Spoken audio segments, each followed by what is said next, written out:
먼저 여러분들에게 질문 하나를 드리고 싶어요. 여러분들의 삶은, 그리고 우리의 삶은 정말 계획대로 흘러가나요? 이 질문에 대한 답을 정하셨나요? 비록 여러분들과 저는 멀리 떨어져 있지만 저는 이 질문에 대한 답이 아니라고 확실하게 이야기할 수 있을 것 같아요. 정말 세상을 살아가다 보면은 해야 할 일을 억지로 하게 되는 경우도 있고, 하고 싶지 않은 일을 또 안 할 수도 있고, 그렇지만 하기 싫은 일을 억지로 해야 될 경우가 있을 수가 있어요. 저 같은 경우는 어떤 일이 하기 싫은 일일까요? 저는 먼저 운동이 굉장히 하기 싫어요. 그런데 저는 운동을 할 수밖에 없는 상황입니다. 왜 그럴까요? 저는 먼저 다일교회 청소년부로 섬기고 있습니다. 그런데 청소년부 전도사로 섬기다 보면은 체력이 필요할 때가 굉장히 많아요. 아이들과 함께 놀아야 되고요. 아이들과 함께 아우팅에 갔을 때 뒤에서 서포트하는 전도사님보다 저는 앞에서 얘들과 같이 놀며 그들의 삶 속에서 같이 숨쉬는 전도사님이 되고 싶었거든요. 즉 저는 체력이 굉장히 많이 필요한 상황입니다.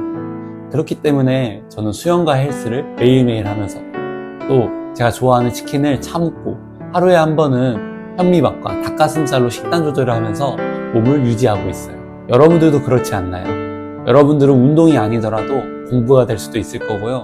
하기 싫은 일을 억지로 해야 될 상황이 굉장히 많아요. 우리의 미래를 위해서 말이죠. 그런데 우리가 그렇게 열심히 노력하고 열심히 섬기다 보면은 정말 좋은 결과로 이끌어져 가야 되는데 우리의 인생은 그렇지 않다는 것입니다. 우리는 계획한 대로 되면 좋겠지만 이 계획한 대로 되지 않고 오히려 계획이 틀어지게 될 경우가 많고, 그 계획이 틀어짐으로 인해서 스트레스를 받고 나는 아무것도 아닌가?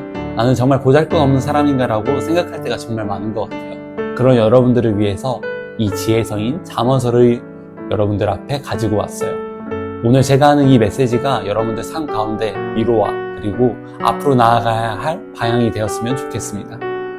먼저 잠언 16장 1절부터 볼게요. 태번역 성경으로 보면 이렇게 나와 있습니다. 계획은 사람이 세우지만 결정은 하나님께서 하신다. 계획은 사람이 세우지만 이 모든 것을 결정하시는 분은 바로 하나님이라는 거예요. 그래서 우리가 원하는 방향이든 원하지 않는 방향이든 이끌어 가실 수 있는 분은 오로지 하나님께 달려있다는 것입니다. 그렇다면 왜 그럴까요?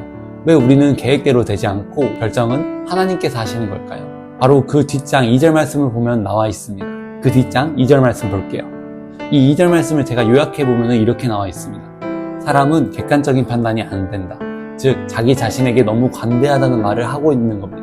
여러분들, 우리가 살아가다 보면은 그렇지 않나요? 랑거의 로또 실험을 제가 예시로 한번 들어볼게요. 먼저 랑거의 로또 실험은 A그룹, B그룹을 나눠서 로또 종이를 사게 합니다.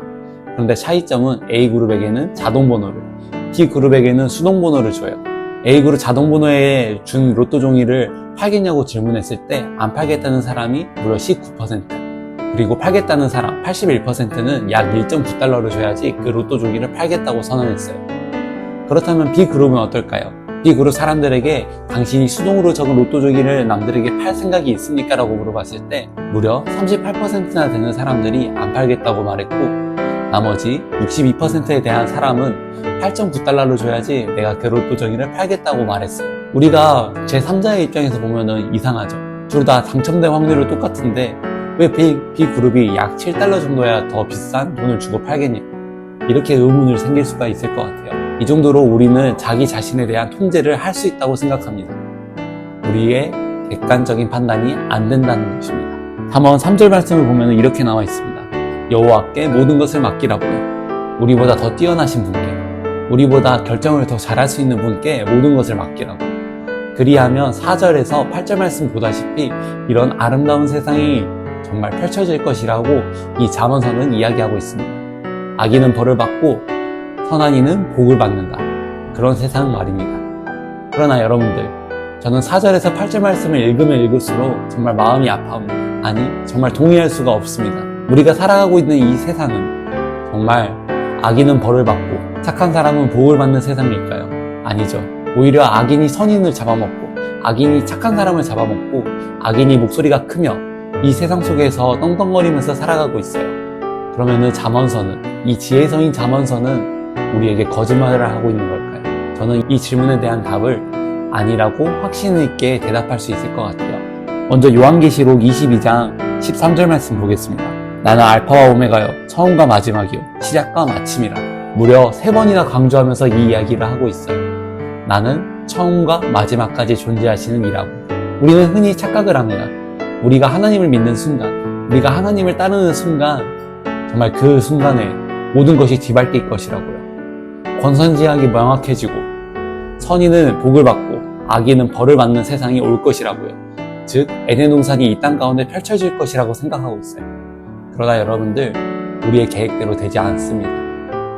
저는 흔히 이 말씀에 대한 질문을 이렇게 답하고 싶습니다. 우리가 어린아이에게 핸드폰을 주지 않는 것과 같다고요. 우리가 어린아이에게 왜 핸드폰을 주지 않을까요? 그 핸드폰이 잘 쓰면 유용하겠지만 어린아이들은 그 핸드폰을 쓸 시기가 아니라는 것입니다. 오히려 그들은 핸드폰으로 통해서 좀 더 나쁜 길로 빠질 수도 있고 좀 더 아까운 길로 빠질 수가 있다는 말입니다. 하나님도 그러합니다. 어린아이와 어른의 차이보다 우리와 하나님과의 관계는 더욱더 멀리 떨어져 있습니다. 오히려 상하관계가 더 명확합니다. 그렇기 때문에 하나님께서는 여러분들에게 아직 원하는 것, 계획하고 있는 것을 주지 않는 것입니다. 좀만 참으라고, 좀만 기다리라고. 내가 지금 너희에게 보여준 다른 길이 있고 너가 이 길을 나와 함께 행한다면 좀 더 아름다운 세상으로, 좀 더 아름다운 곳으로 내가 일하겠다고 말씀하시고 계십니다. 처음과 마지막까지 다 존재하기 때문입니다. 사랑하는 이것을 보고 있는 여러분들, 우리는 계획대로 되지 않습니다. 그러나 그 계획대로 되지 않은 일에 우리는 좀 더 좋아하고 좀 더 기뻐할 필요가 있을 것입니다. 결국 마지막에 우리는 승리하기 때문입니다. 요한계시록 22장 5절 말씀을 통해 마무리했으면 좋겠습니다.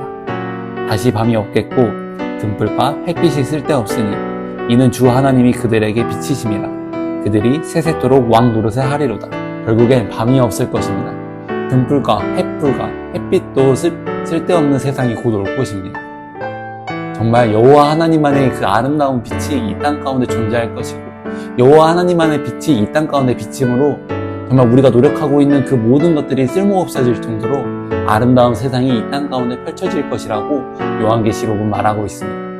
우리는 이 말씀을 믿으며 이 말씀을 따르며 이 세상 속에서 나아갔으면 좋겠습니다. 우리의 계획대로 되지 않을지라도 결국엔 우리 승리할 것이고 우리의 계획은 하나님으로 말미암아 아름다울 때 무조건 이루어질 것입니다. 다시 밤이 없을 것입니다.